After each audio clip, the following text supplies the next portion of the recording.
Today is Sunday, May 31st, and welcome to the In the Huddle podcast. I'm your host, Kane White. What a beautiful and warm Sunday it is here in Northeast Arkansas. Obviously, I'm about to go make the most of it, play a little golf, obviously, according to my attire here. Thanks to my father for gifting me this pretty sweet paisley patterned golf polo. Speaking of my father, we had one heck of a time in Nashville, Tennessee this weekend.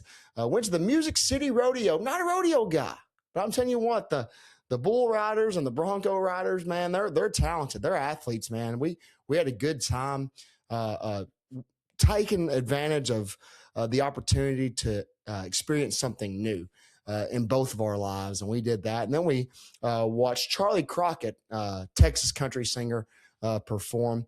I hadn't listened to much Charlie Crockett in my life up until the other night, but man, he can put on a pretty good show. He's got a great voice, very interesting sound, and so I'm a fan now of some Charlie Crockett.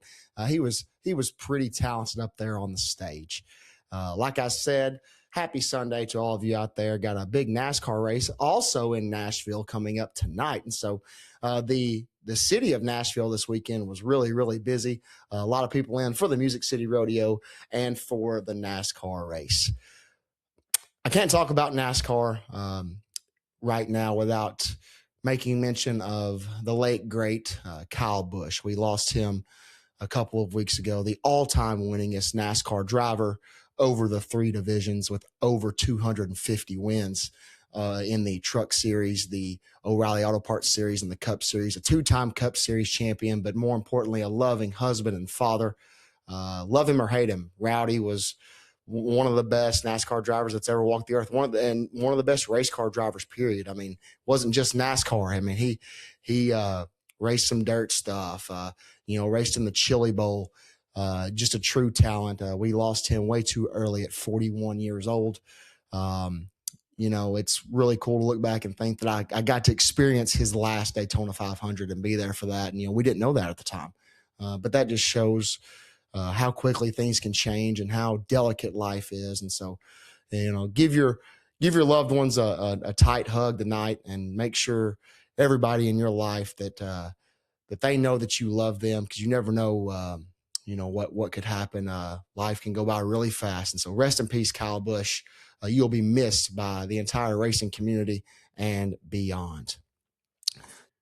We're staying in the racing realm with episode 22. I had Mark Martin on early on, and I had so many people ask me, is this going to become a dirt racing podcast or a NASCAR podcast? No, that's not really the case. It just so happened that I got blessed to have Mark Martin on. And, the point of the In the Huddle is being able to get in the huddle and hear stories from people from all different walks of life. And got a chance to finally interview another race car driver, a guy that's been a pretty good friend of mine for about 10 years now. And we talked in Fairbury, Illinois last summer about him coming on my podcast because he had also just started his podcast, The Dirt Parlor.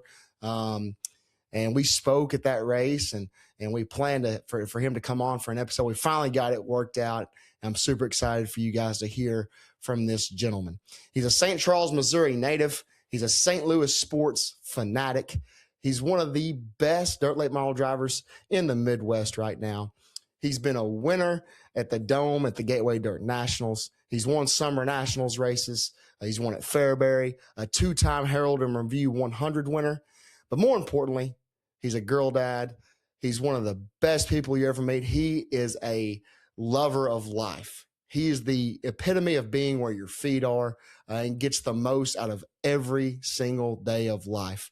I enjoyed this conversation, and I challenge everyone to live the way this man lives. Time to get in the huddle with the driver of the number 11 dirt late model, Mr. Gordy Gundaker.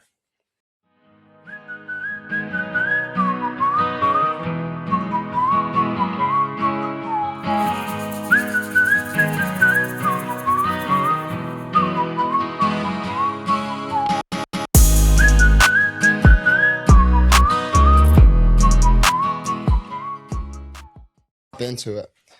Yep.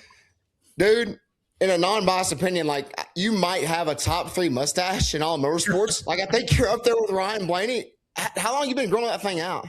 Dude, honestly, This dates back to college. Really? So in college, you're starting to grow all this facial hair and all this craziness, and um, one of my buddies was like, "Dude, I feel like you could probably grow a great mustache," and he's like, "You should just try it." So I'm like, "All right, whatever." So I did, and I shaved this all off, and like had this mustache. I want to say it was like my sophomore year of college. And he's like, "You need to rock this during the games," and I'm like, "Man." Yeah. I don't know, like at the time, I guess like maybe, I'm 19, 20 years old and I'm like, am I going to look like an idiot, going out here with this thing, whatnot. And, I was like, we were playing good and I was like, damn, like I need to rock this mustache. And You got to so, keep it. yep. And so I rocked it for a while in college. And then I didn't really, once I got out of college, I never had it. And then, I grew the mullet out, and then Oh I'm yeah, I like, remember that. dude, I might as well just get this mustache going. And dude, this thing is just like, it's its own animal. And like, I could shave it off completely and probably grow it back in a month. Like, it would not take long at all. Like, it would be That's back in no time. that's one of your biggest talents, man. That's impressive. I'm I telling gotta you. give you props on that. And Yeah. so, and I've got questions about your college baseball playing days later on, but now I got to kind of hop back into this. Now you caught, correct? Yeah. Yep. I was a catcher. Did the mustache ever get caught up in the mask? Oh, dude, yeah. So you should see. So my senior year, we did playoff beards, right? Right. And this thing would just like it was like sticking off my face, and so like my mask, I had to like adjust the tightness of it because it was getting so tight on my head that it was like because my beard and my mustache were all so big and all that I was like, dang, I gotta adjust my mask to adjust for what I got on my face here. So yeah, it's it was quite the ordeal. But yeah, if you I'll have to send you the picture of what my playoff beard looked like right before I shaved it off after we lost out in regionals. It was something heinous. I can tell I'm you that pumped much. to see it. Pumped to Yeah. see it. And like you said, man, I was the same way back in my playing days, even though I wasn't really worth the crap. Like if something's working, I mean, you got to keep everything the same. Yep, dude. The superstitions that come with sports and racing too, like I've met a lot of guys who are way more diehard at it than I am, but listen, I got dressed the same way. I put my gear on the same way. I did the same thing when I got in the box. Did the same thing when we Yes. ran out for the first pitch, and I'm going to behind home plate. Like how first thing I did, shaking hands with the ump. I'd clean up the catcher's area like I was a hockey goalie, and then Nice. all those things. Like it's just part of it. And when it's going good, like you don't want to say you're in your head, but you are. Like those things are like, okay, hey, that gives me confidence. Like I did this No last doubt. time, I had success. Let's do that again and keep it repetitive, and you kind of build those things. And yeah, it's crazy how all that works. And sometimes it's probably way too much, but you know what? Like look good, feel good, play good. That right there is a serious thing because everything you do, sports wise, racing wise, it's a mental game, and like No if that doubt. keeps you at the top of your game, then you got to do it. I mean, I tell my players all the time. I mean, the strongest muscle in your body is your brain. It's your mind, and if that's right, everything else follows. Yeah, dude, I'm telling you, I know when we played summer ball for the organization I played for here called the Gamers. It was ran by two former big leaguers. Both had long Awesome. tenures in the big leagues. Scott Cooper, he was an all-star with the Red Wow. Sox and the Cardinals. Matt Whiteside pitched in the big leagues for like 17 years, and Yes. they brought in a mental trainer that would walk us through like at the end of our days like a 20-minute sit down where it was all about visualization and how to prepare your mind for what the games were going to be and all these different things. And I'll be honest, at first I was like, this is so stupid. Like, why are we doing this? Like, we are just wasting time sitting here. But the more you do it and the more you prepare yourselves for those situations, like that goes so much further because when you feel like you get to that point, you're like, man, I've already done this. I've already done this in my mind. I'm a couple steps ahead of what's going to Exactly. happen next. And yeah, dude, just a lot of those things. You learn a lot of that going along the way, and then you realize that if you had taken that serious, like way back then, like you probably been a little bit further ahead than where you are, whatever moment Exactly. you're talking about. So yeah, Right. it involves everything: life, racing, sports, kids, business, work, all of that stuff. It's all mental. That's right. Now, so this is a crazy small world. We've known each other for a while, which we're going to get to that. But I'm 97% sure that Matt Whiteside pitched at Arkansas State. Yep. Am I right there? Yep. Well, my father was his catcher. No way. Yes, yes, No true story. way. My dad started for 2 years at Arkansas State as a freshman, as a sophomore, and he caught for Matt Whiteside. So that's a No small world, way. man. Dude, that's crazy. Yep, I love Whitey. Dude, Whitey taught me how to call a game. To be completely honest, he really taught me and groomed me to understand situations, hitters, understanding umpires, different pitchers, and all that. I owe probably all of my success in calling games and effectively doing that to him, because I mean Super cool. he taught me everything about it. I mean, like during our summer games, I called every game, every pitch. He never wavered on, hey, I'm going to call this one in a big spot. It was like, listen, I'm going to teach you how to do it, and then it's all you. And listen, I had a lot of good guys that I caught that pitched at high levels. A lot of our starters on that team were D1 guys. A couples were drafts. Wow. My best friend that I played high school ball with, Brett Graves, he went in the, I want to say, I can't remember if I'm going to botch this. It was either the third or the fourth round of the A's, and I called his games while we were in high school. And yeah, I learned a ton from him, and it just, when we got the situations, I wasn't worried about them. Like I never second guessed Right. myself when I called a pitch. And more times than not, I'm like, listen, if our pitcher would have executed, we probably would have got him out. But so it's not on me. I'm like, it's the guy Right. that's throwing this damn thing. Cause I know I called the right pitch. He just didn't throw it where I wanted it. So, Exactly. yeah. Put it in Gordy's hands and you'll be good to go if he's behind the plate. That's what I That's heard. right. That's right. That's right. So I'm here with my good pal Gordy Gundaker. Gordy does many things for the racing world, dirt late model racing world, but he's got just so much on his plate, and we're going to get into all that. But we've been pretty good pals for a while, and I don't know if you exactly remember when we met, but I do.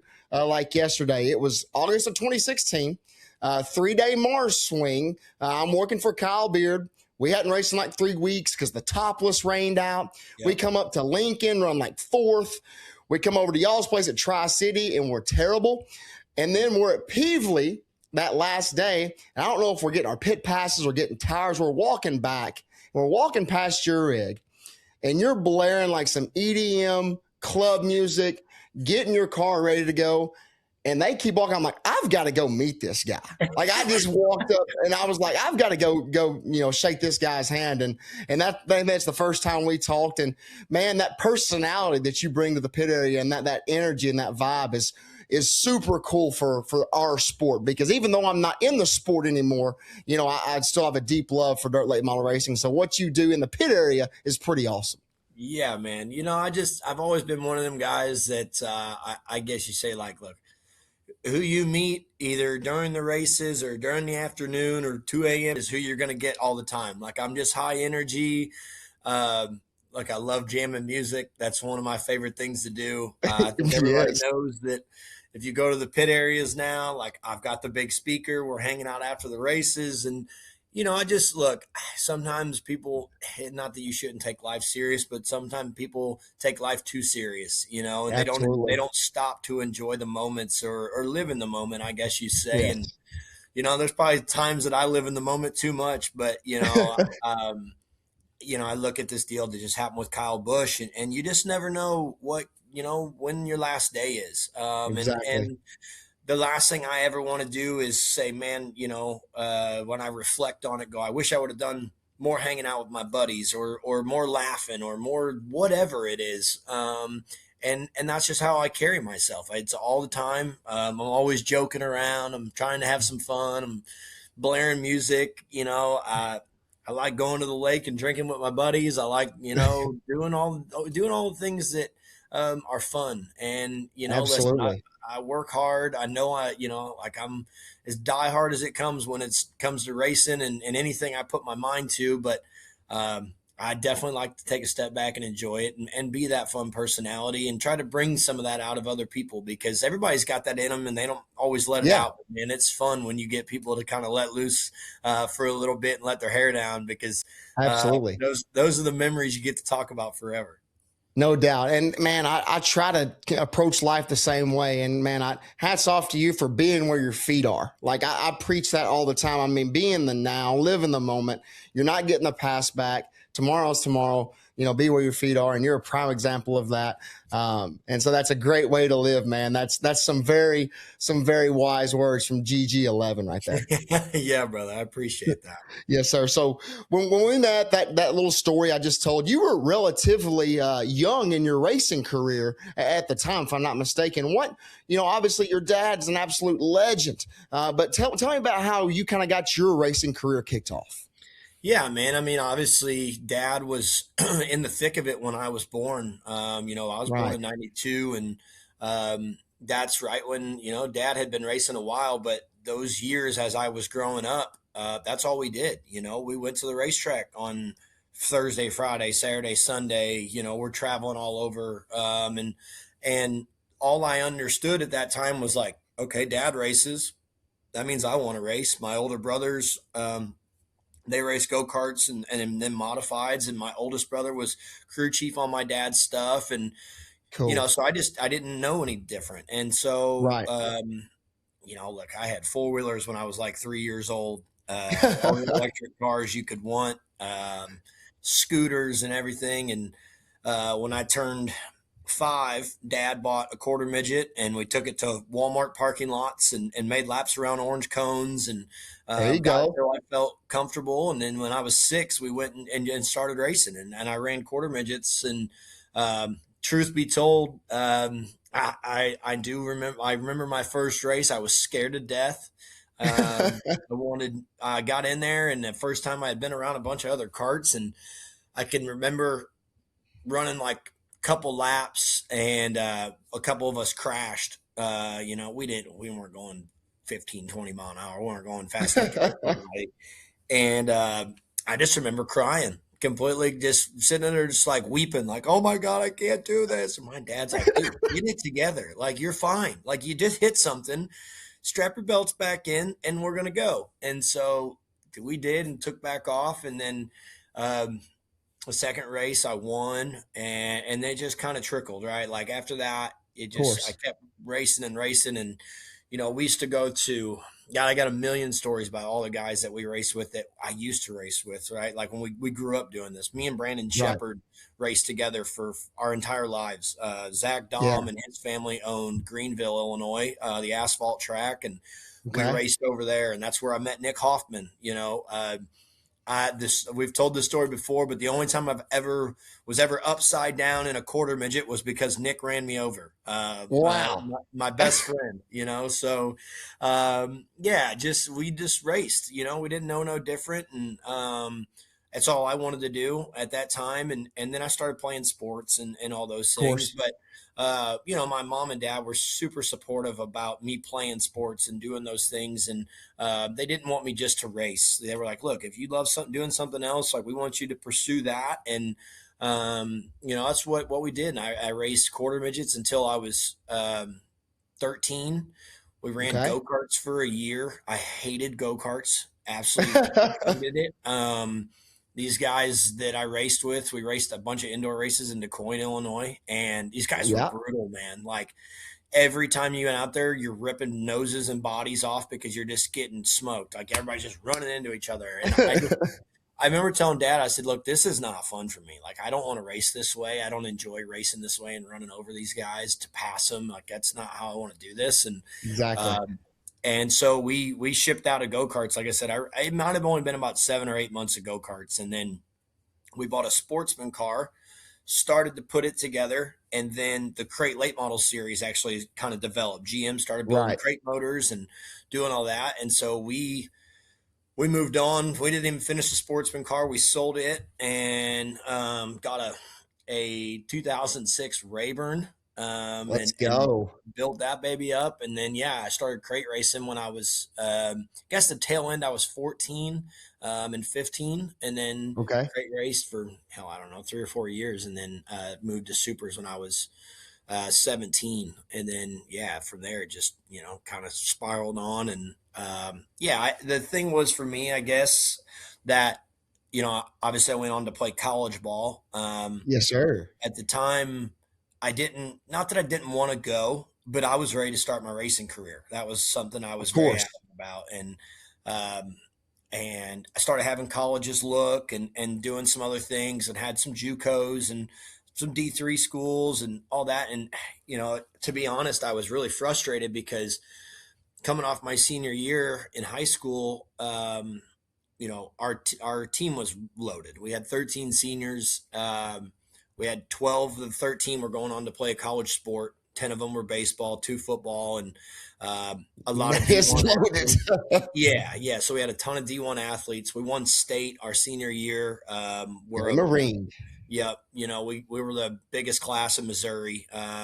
And so it was one of them deals where I hit 400 over the season. I caught every game, and I'm getting JUCO and D3 offers. And I'm like, how come all the rest of my guys are going D1 and D2 and I'm kind of down here low on the totem pole? And I just was like, man, I don't want to go do it at nothing. There's nothing wrong with going JUCO or Of D3 or course. whatever. It's not a knock on that. I just knew I was destined for more than that. And, just so happened Matt Whiteside had played ball with the head coach at Quincy, Josh Raby. Josh played for the Minnesota Twins, and he made a phone call and just told him, like, listen, I know you probably don't have any scholarships left, but he said, I promise you, if you take this kid in, you won't regret your decision. And so Wow. he kind of stuck his neck out for me, and I went up there and had a visit, and he just said, look, you can walk on your freshman year. If you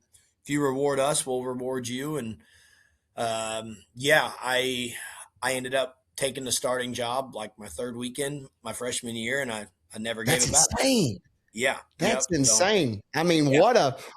what a cool ride just to go from walk on and having a phone call getting you there, and then you take that starting job, man. I mean, you were guns a blazing going in there, bro. I was, man. It just, I knew, honestly, my coaches on it when I got up there.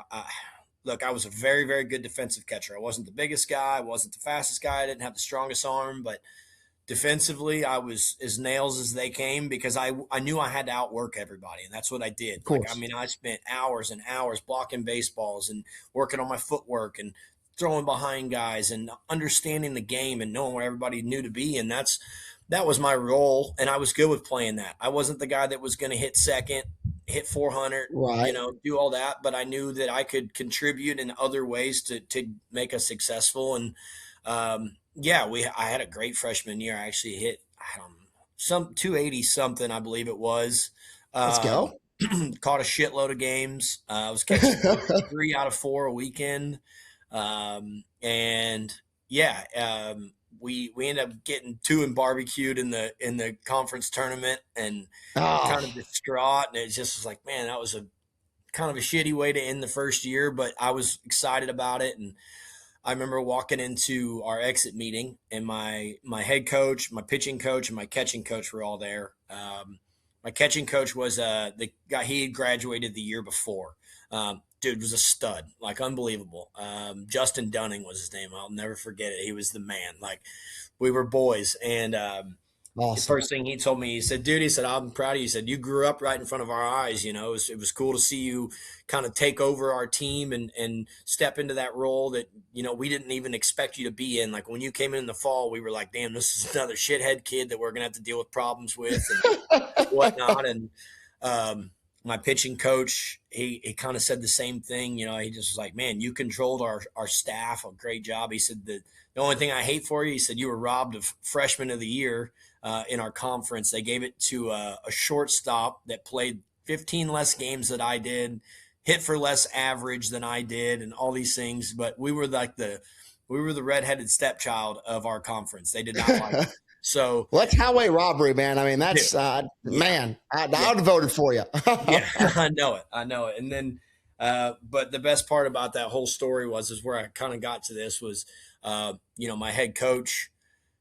Listen, he was, dude, he was harsh, right? Like Right. he rode you hard about everything. He wanted perfectionist. He wanted all these things, and just I'll never forget it. He didn't even have to really say anything. He just said, "Look, you did everything we asked of you, and then some." And he said, "I told you at the beginning of this year, if you rewarded us, we would reward you." And he slid me a scholarship across the table, and it was just like, dude, that was it. Like we made it, like all What that a hard cool work. feeling.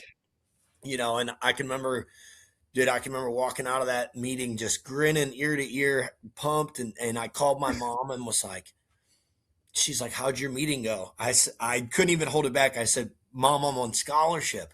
And she's like Right. screaming on the phone, she's just so excited. And yeah, just did. It was so cool. And then, I just made, after that, I made 4 years of memories and things of Of guys course. that I met. And, we actually kind of turned our entire program around. By the time my senior year left, we were pre-ranked like number 9 in the country my senior year. We won 40 plus games. We were Wow. hosted the regional. Like we were good. And actually, it's funny. About 2 weeks ago, I saw on Facebook they had Quincy University baseball had posted that since 2010, which was the year before I got there.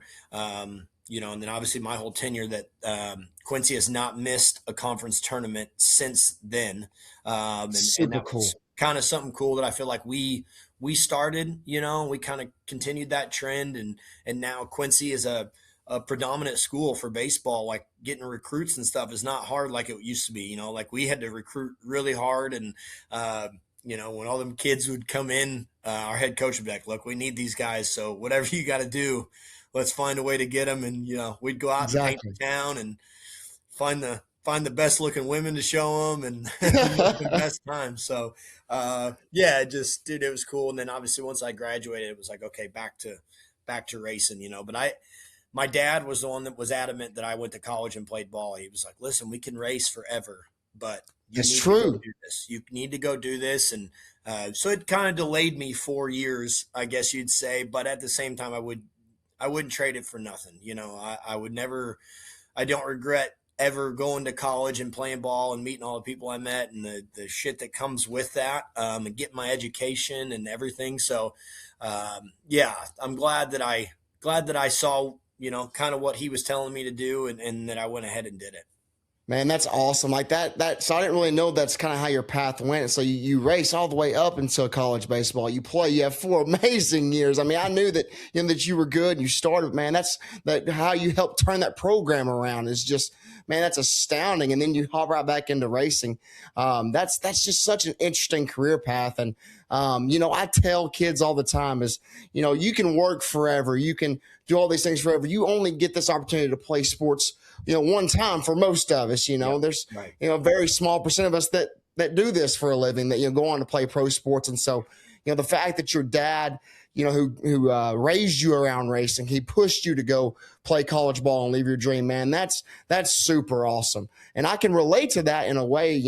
My father raised me around football, right? He's been a football coach for 30 years, and I come by it honest, but he always told me to go live my dream and do what made me happy. And so, man, you've got some awesome parents, and I haven't really had a lot of conversations with them, but I see how supportive they are of you and your brother. And man, that's just such a great story that they supported you, no matter what it was. Yeah, dude, absolutely. They've been there since day one. And even when they bought the racetrack and all that, they couldn't make a lot of my games, but they were, very, very big on making it to most of them. Anytime that they could, they would drive hours on end to come watch if they could be there. And it was always cool to show up to an away game that I wasn't expecting them at, and here they are, they're there, or Yeah.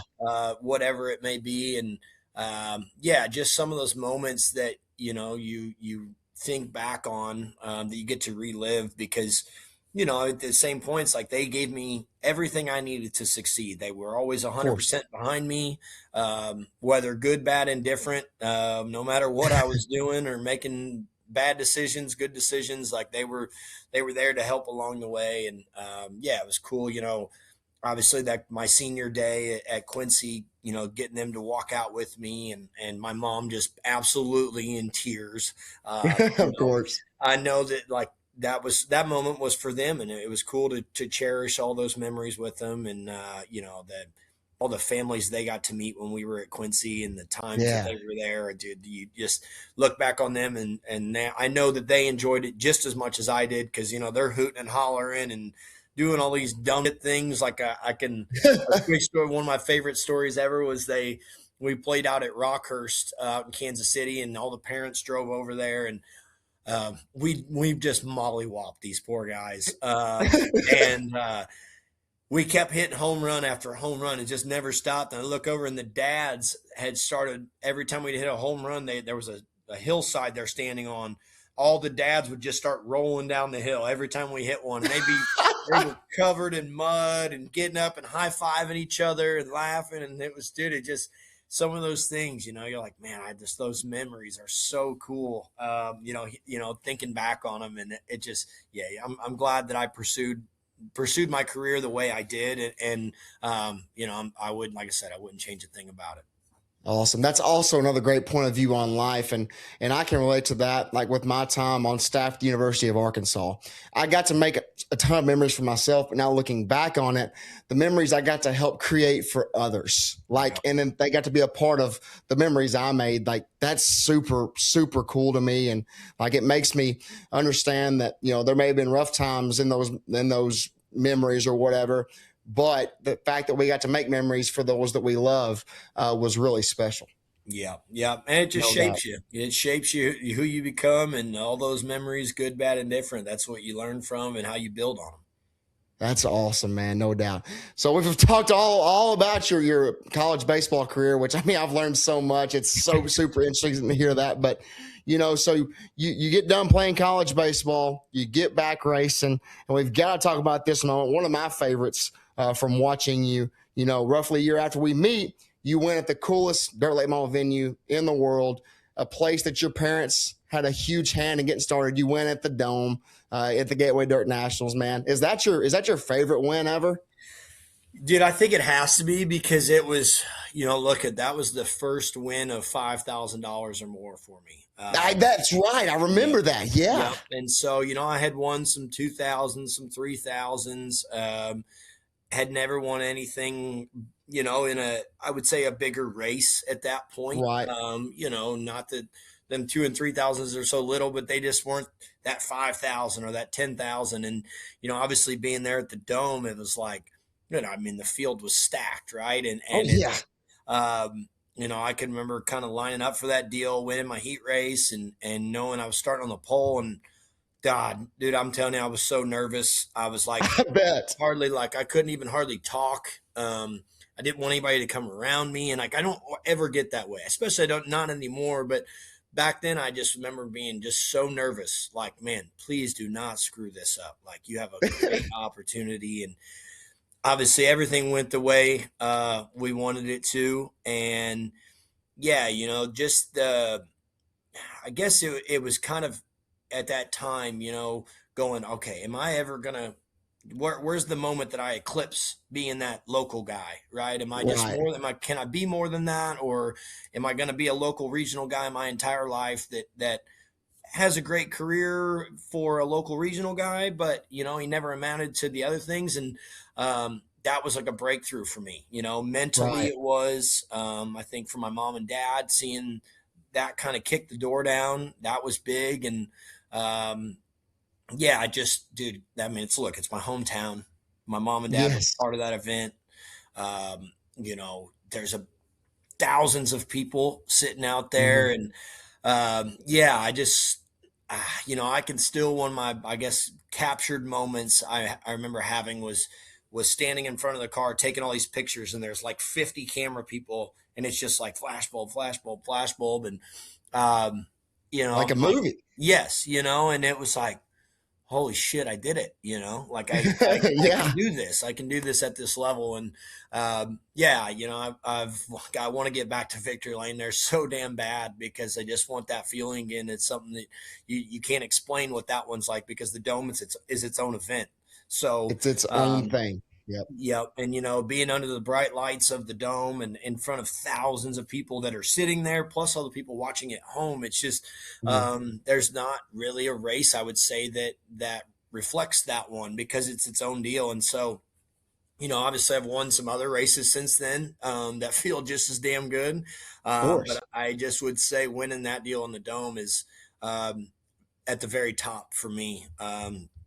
For lots of reasons. Of There was a course. lot of firsts that happened there and a lot of things that went on with for me mentally after winning that and what it kind of the doors it opened for me, in my career because then I had a few more people looking at me and some sponsors and just different stuff that I was like, damn, this is one huge step that we just took in a matter of 30 minutes. Like it could all went Exactly. to hell or it could all went really good and it went great. And yeah, and I think that's honestly when the idea of everybody goes to PBR after and they know they're going to see me there. I know that's where it started. I believe you're right. Yeah, I mean, it was a great moment. It's something I'll cherish forever. And it's we've got the we got the Victor Lane picture blown up real big at mom and dad's, and I've got the trophy they gave back then was a nice trophy. They also gave you a steering wheel, and you Nice. see that check anytime you look at it. Just yeah, it brings back some awesome memories. But I would definitely say that's at the very top for me. That's awesome, man. Yeah, I was in the building that night. I can't remember exactly where I was sitting. I think I ended up in a suite somehow with Casey Mooneyham, of Hmm. all people. But man, seeing the raw emotion of you and your family, man, that was super cool, and definitely, I hope you get back there as well. But you talked about you've won a lot of others since then, and that was kind of leapt into my next point. You've won at Fairbury, you've won at Macon. That was the Herald and Review 100, correct? That you won at Macon, right? Yeah, yeah, I won it twice actually. So That's right. I won the Herald and Review 100, and then I won the Herald and Review 101, as most people like to call it, with I Bobby. Yeah, yeah, I remember that night as well. And you've won at Tri City, your home track, which I'm sure those are special nights as well when your parents are right there alongside with you. yeah, dude, for sure. And um, those summer national races that we were fortunate enough to win, those meant a lot because I felt like every one of those were very much earned in different ways. All four of the summer Nats races that I've won but they were all won in very different ways, and I think Right. that's what's cool about it. The first Hailed and Review that I won, me and Brian Shirley actually had a hell of a race going, and Ryan Unzicker and Shirley actually broke an axle somewhere about 8 to 10 to go or something along those lines, and then I end up driving off and winning it, and then um, we come back the next year and won it again. After they had a yellow on the white flag lap, and I ended up passing Yep. Bobby on a green white that we really didn't know what was going on, and that was a crazy deal. And then It was. you know the I won Farmer City the very next night, and I slid Shannon Babb for the win coming off of four. Me, him, and Bobby had a hellacious race, and um, I'd say that one with me, him, and Bobby was probably my favorite one because Okay. we raced door to door for 40 straight laps or 50. I don't remember if it might have been 50 laps, but it was like one of them battles that it just like I'd be ahead one lap, Bab would be ahead the next lap, and then here come Bobby. You'd see him, and you're like, "Oh shit! Now I got to go." And and I can remember I slid Bab, and after that next day, he come over and Bab had passed Old Man Moyer about 3 or 4 times in 2 years there on the last lap, and it kept kind of robbing Moyer from getting to like I don't remember if it was 100 wins or it was something crazy, and Right. Bab was then inching close to it, and I told Shannon, I said, actually, I said, Old Man Moyer came over and paid me a little extra before that race to make sure he didn't get his record. So, That's awesome.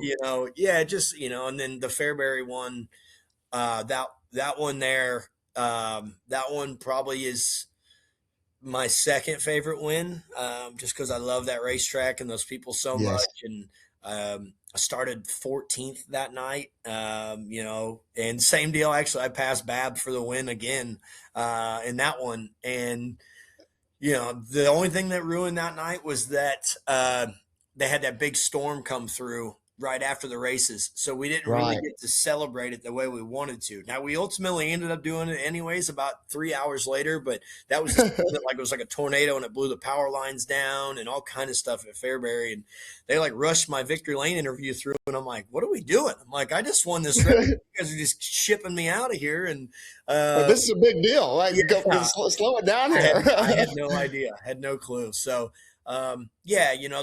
those races mean a lot to me, and we've been close since then. We haven't been able to just kind of get over that hump for whatever reason.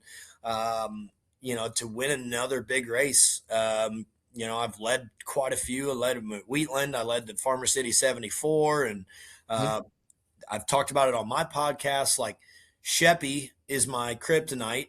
Every time I'm leading one of these big races, it's Sheppy again. I led the Dome 2 years ago on Saturday night. Sheppy passes me. I was leading Wheatland. Sheppy passed me. Farmer City 74 was Sheppy. I'm like, dude, listen, you've got enough of these. You can just let me have some excitement in my life one damn time.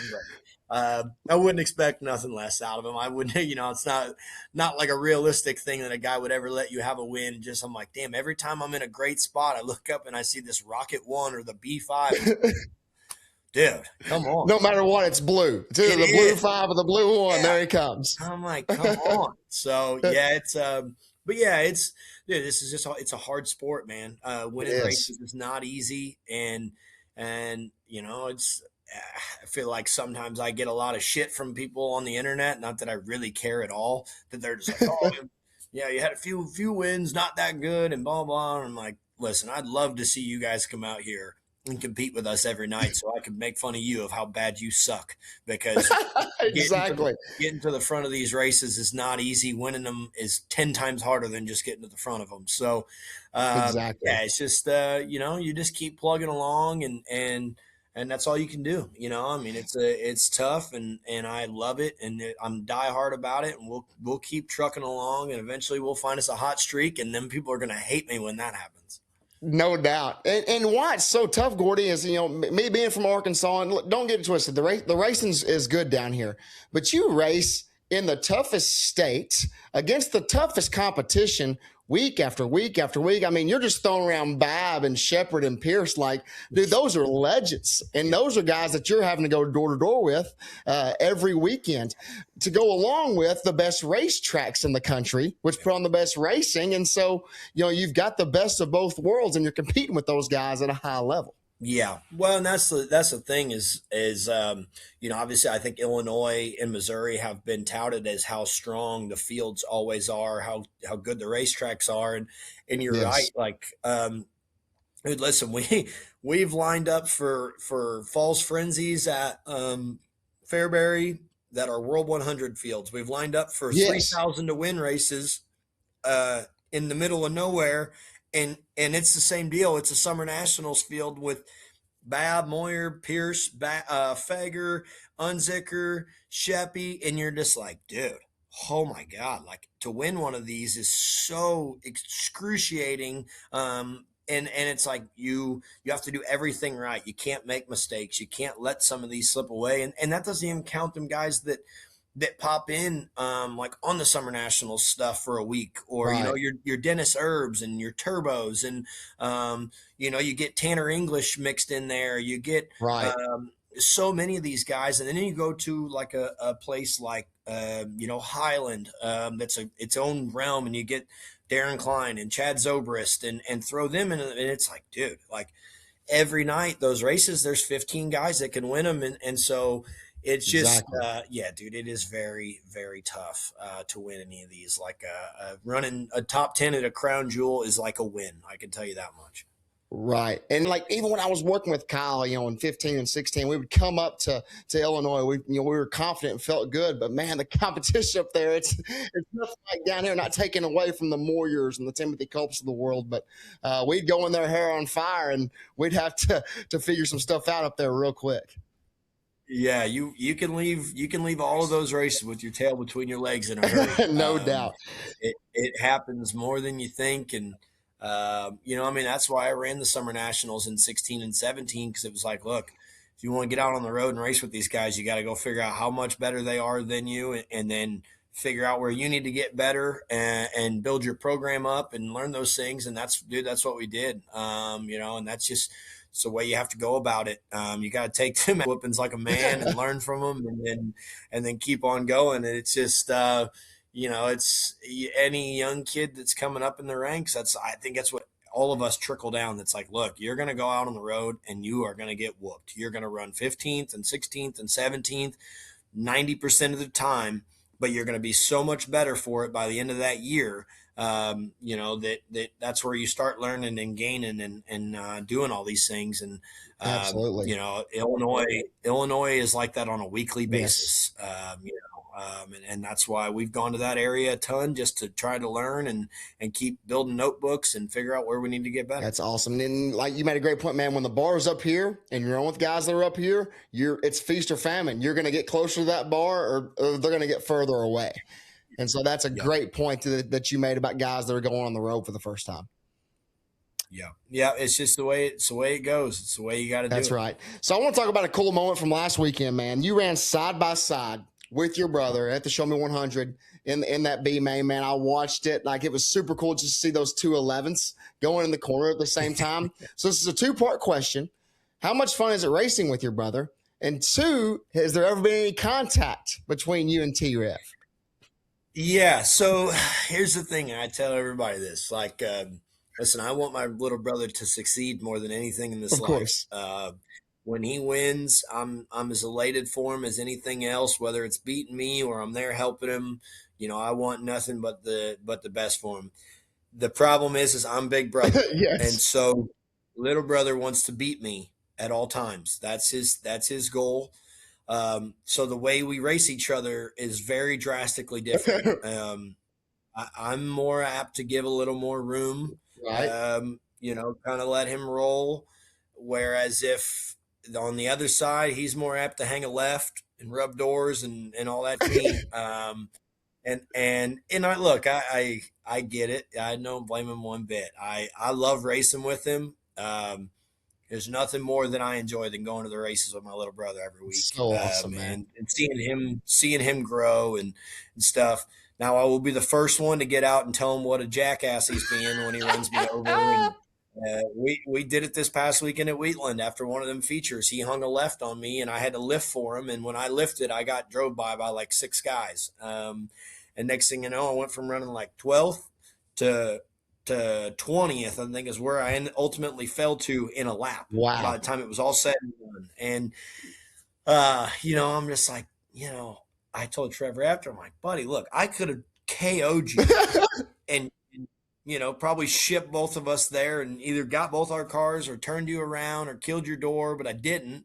I lifted for you when I was already there. And then next thing you know, I'm getting past. And so, we've had some small run-ins, I guess you'd say. I know I run over him at Fairbury a couple years ago in the non-qualifier race. I didn't really mean to be honest, but I had to go. Right. And I was way faster, and I actually slid up, and I guess he trying to turn down the hill, so it was just kind of we met in the middle, and I right rear to left fronted him and moved him out of the way, and it was just like, well, I didn't really mean to do it, but I got to go. Like Right.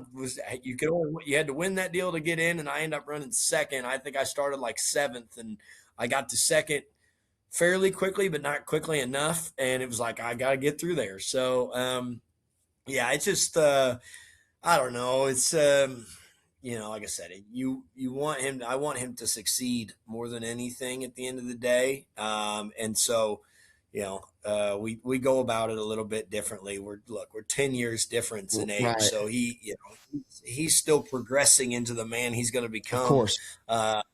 right now at his age, I was just getting back going again. Right. I mean, and so, he's 23.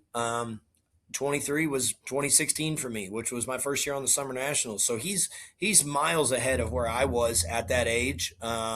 He's raced his way into the Show Me 100 the last 4 years. Yes, he has. Like that's a lot to go with, and be proud of. So, it's just I want to try to help him as much as I can. Try to keep him grounded in his own way, but also let him do his own deal. Right. But we definitely have had our, I would say, differences, but they're very, very few and far between. That's awesome, man. And just to be able to do that with your brother, man, like I wish I could have, played with my brother. We were just like 1 year too far apart. And like, I know that's got to be a super cool deal. And your family's just so family oriented. And I know it's special for everybody involved. And so that's some really good stories. And hey, him racing into the Show Me 4 years in a row, that's like nothing to sneeze at. Like making the Show Me is a huge freaking deal, man. I mean, I've been to that race since, I was there when I was 2 years old when it was at West Plains. And when I'm growing up, it's this huge spectacle. And now it's even bigger.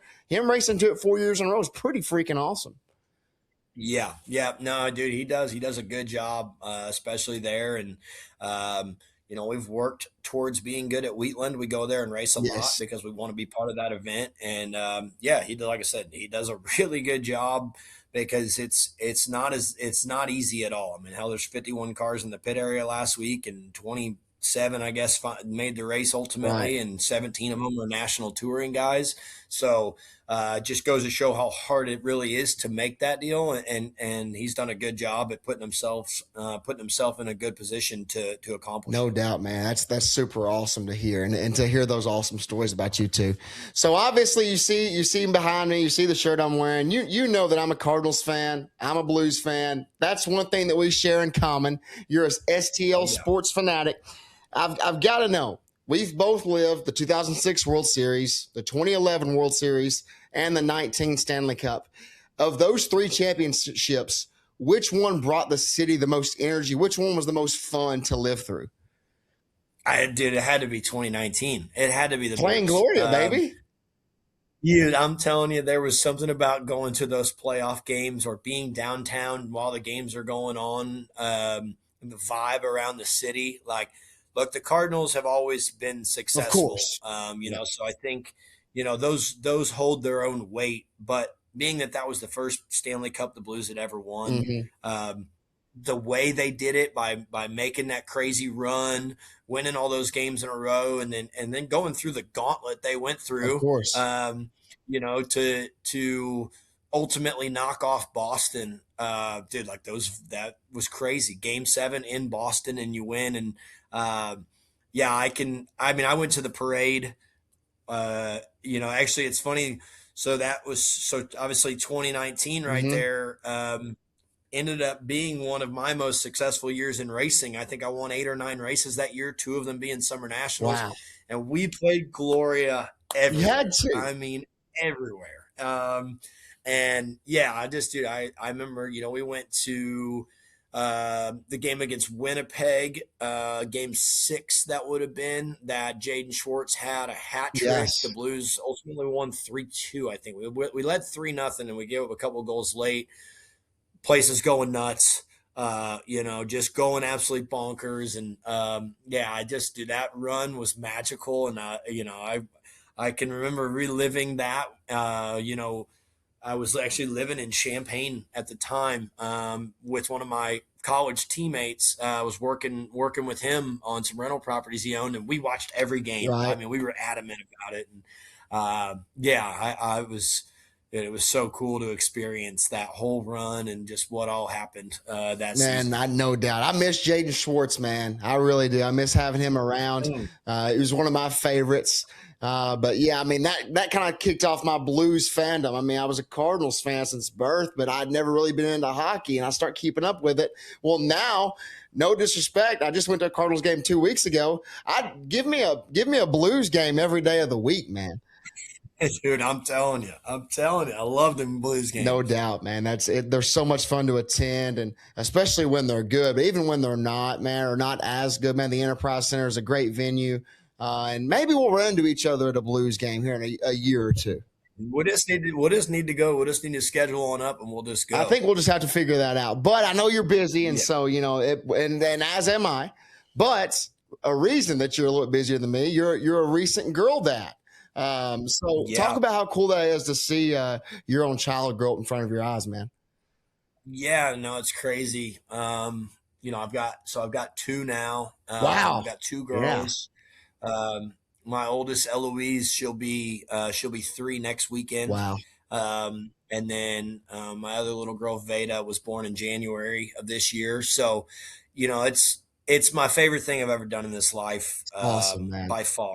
And it's it changes your priorities for the good, and it gives you a different outlook on life because you become this protector, of these little girls, and you realize what truly matters in this life and what maybe isn't such a big deal anymore, and you learn patience like you've never thought you could Of have course. because you have to have it. But watching, especially my oldest, just because right now she's way more active and everything. She loves racing. Let's go. She loves watching. She loves watching Blues games and Cardinals games with her dad. Yes. She's big into that.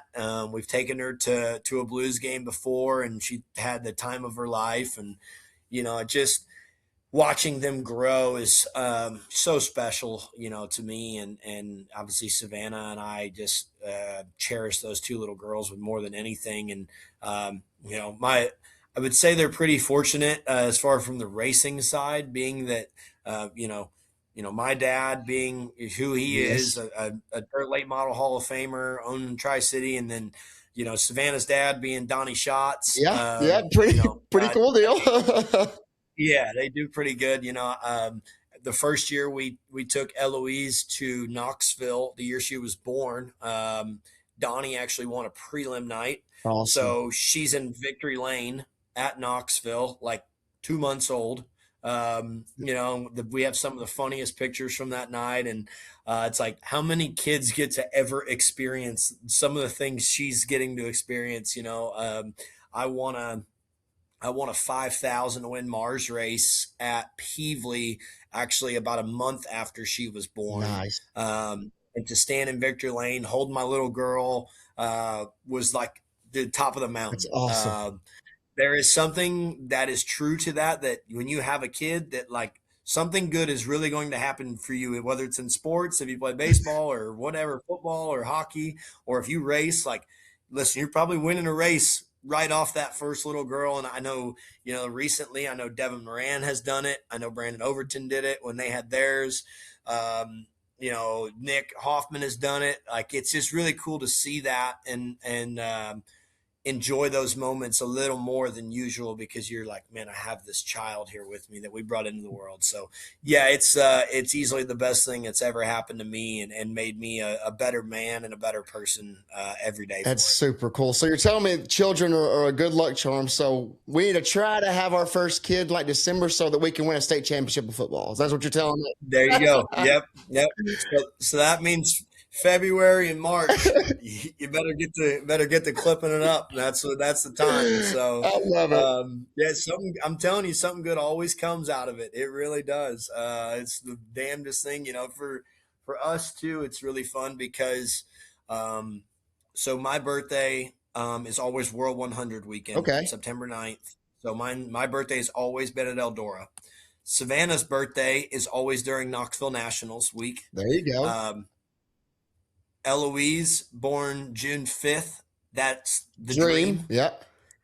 And then Veda is January 13th, which is the Chili Bowl. Wow. So, yeah. So a pretty cool little stat we got rolling is that we're all on some major event in one way. So it's cool that they kind of get to experience that as well. Like, as they grew up, their birthdays are going to be during big race weekends. Absolutely. Things that we're always going to attend. And yeah, so it's really cool. It's like we keep finding a way to land on these, crown jewel-ish events every A lot time. of birthday parties at racetracks coming up for your family. I Mhm. love that. Me and my Yep. wife share a birthday, so that makes it pretty easy for us. I don't know if you knew that Wow, or look not, at but that. Yeah, that makes it pretty I easy. didn't, but that's Yeah, awesome. no doubt, man. I've learned so much about you, Gordy. It's been such a fun conversation. You're a top-notch human, but something I've recently done about the past 7 episodes, I started this little rapid fire session to end things All off. So right. you down for a little rapid fire action? Yeah, let's see what you got for All me. right. So you've got your own podcast, The Dirt Parlor, okay, which is a fantastic podcast. If you're listening to this right now, listen to The Dirt Parlor after this because Gordy does a heck of a job. Who is your favorite guest you've ever had on? Um, to be honest, I would say it would probably just be how the episode went. I would say having Mark Richards on, Oh yeah. owner of Rocket Chassis, that was probably my favorite one. I think mostly because of how Mark is. A lot of people think of Mark as this guy who's stern and all this, and he came on there and he was, I mean, so awesome, and he talked real on our show about, I mean, about the numbers and all these things that have been on there, and having Mark come on there and kind of open up into a different light that a lot of people probably didn't know he had was really cool. And now we've developed a really, really good friendship out of, after having him on the podcast and talking with him, on there. So I would definitely say Mark, although there's probably a ton of options that we've had on there that I could say. That's awesome. So you're episode 22. I've done a few solo, but I guess I've had 18 guests, which you've been fantastic. Take nothing away from you, but I had Mark Martin, episode 11, and so Oh they man. talk about the palms just dripping on that one for me. Yep. Oh yeah.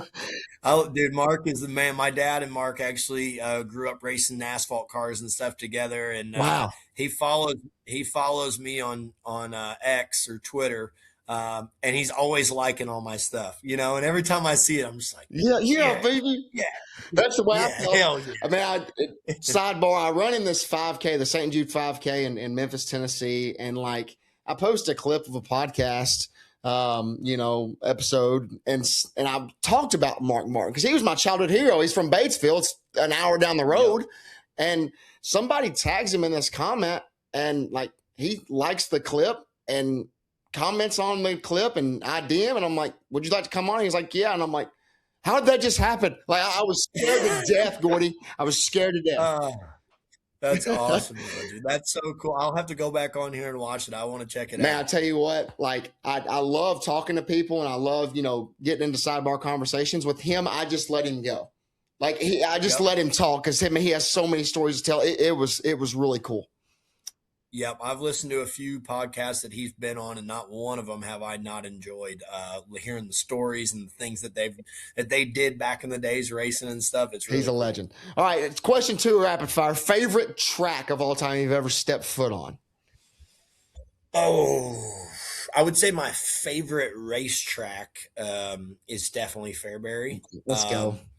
And it's just the way it really fits my style. Now, obviously, I love Tri City through and through. Yes. I've cut my teeth there, but for whatever reason, Fairbury is just me, I guess you'd say, in a nutshell. So that one is, that one is probably more my home style. This is what I love. This bull ring, get it on, the crowd screaming and hooting and hollering. That's right up my alley.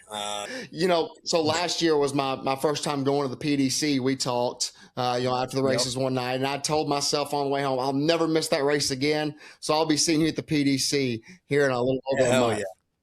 I can't wait. I'm already tickled to death to get there.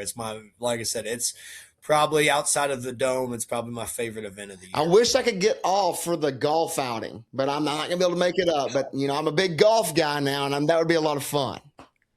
Oh man, it's that day is extremely long. I bet. Go into the band that night, and oh my gosh, but it is an ultimate party, and they do a great job promoting that entire event and what they do for the fans and everybody that attend that race. They do a great job. I completely agree. Third question: favorite St. Louis athlete of our era? Yadier Molina. Let's go, man. Got his jersey. I'm looking at his jersey right now in my closet. Yep. Oh yeah. I've got one. Yeah, I mean that's who I molded my catching career off of was Yachty. His first year was 2004. with the Cardinals, and that was right when I was getting going. I wore number 4 with my teams when I was younger. I wore 4 in high school. That was I couldn't wear 11. Actually, my head coach of my high school team wore That's 11, crazy. and then so 11 was not available, so I was 4, and so yeah, he just a predominant force behind the plate. In my mind, he's the greatest catcher of all time. Agreed. It's not even a question to me. I see people debate should he be a first ballot Hall of Famer and all this stuff, and I'm like, I don't know how you could not even think that he would be. He's a shoe in. He's a shoe in. Yeah, They're easily. putting him and Albert in the Cardinals Hall of Fame on September 12th. Is that World 100 weekend? I assume. It is. Man, Yep. so I assume you'll be racing, but I think I'm going to try to go to the Hall of Fame induction for those two guys. I would love to, but that is the world. That's the pinnacle of your sport. Yeah, you got to go. Yep, that's right. You got to go. Race that you want to win the most? Would it be the World 100? I would say you have to say the World 100, right? The World 100 is the end all be all for anybody who races dirt late models. You want to be able to be the guy that walks across the stage winning the World 100. Your name is then etched into history forever. I would say it's that, and then if I gave a second one, it would be winning the Dome, the Saturday night, portion of the Dome. That would, for me personally, that's what it would be. I think as a dirt late model racer, if you don't say the World 100, you're just you don't get your goals in the right place. If Gordy Gundaker ever wins a Globe, and for any reason I can't be there, I will drive 100 miles an hour to Rossburg, Ohio, just to give you a fist bump, and I'll drive all the way back. I can guarantee you, if we win the World 100, that we'll be there for probably 2 or 3 days. So it would be something out of this world. I guarantee you. All right, last one I've got. I can end it on a light note. The funniest competitor in the pit area. Oh man. I would say, as far as cracking jokes in the pit area and just being a goofball, man, it'd either be Turbo or Winger for me, Ashton Winger. I would say one of them two.